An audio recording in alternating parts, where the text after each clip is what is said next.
Hirap ka bang patahanin ang baby mo? Oh no! Let's talk about it. Ang iyak ng sanggol ay normal, pero tandaan, huwag na huwag mo silang aalugin. Mahina pa ang kanilang leeg at marupok ang utak. Isang matinding pag-alog nito ay maaring magdulot ng brain damage, pagkabulag o kapansanan o kahit kamatayan. Kung napapagod ka na, huminga muna sandali.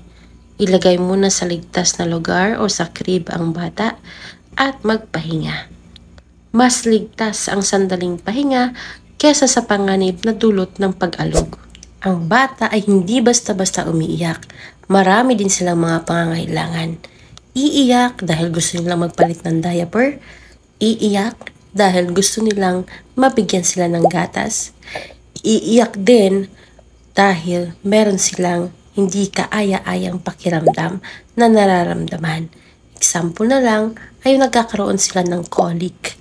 Madalas bang umiiyak ang iyong baby nang walang tigil kahit busog at malinis ang lampin?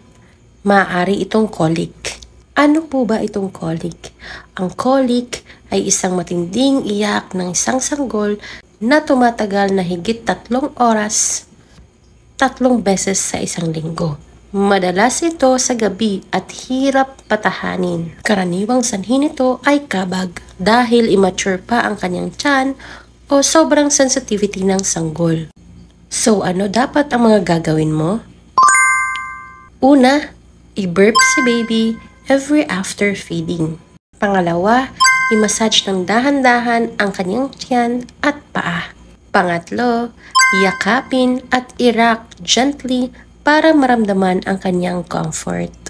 Tandaan, mommy at daddy, lilipas din ang colic phase. Magtiwala. Mas lalakas at magiging masaya si baby habang tumatanda.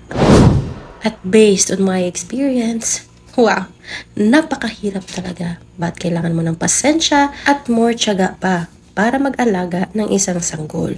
Hindi basta-basta, hindi madali. But when they grow up, it's worth it. Napakahalaga na magtulungan ang mag-asawa.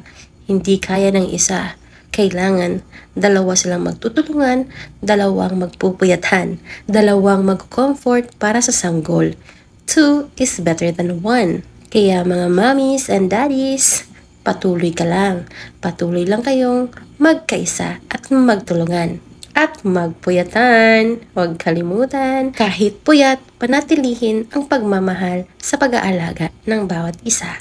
Huwag kalimutan, a baby's brain is fragile. Handle with care, handle with love. Follow, like, and share.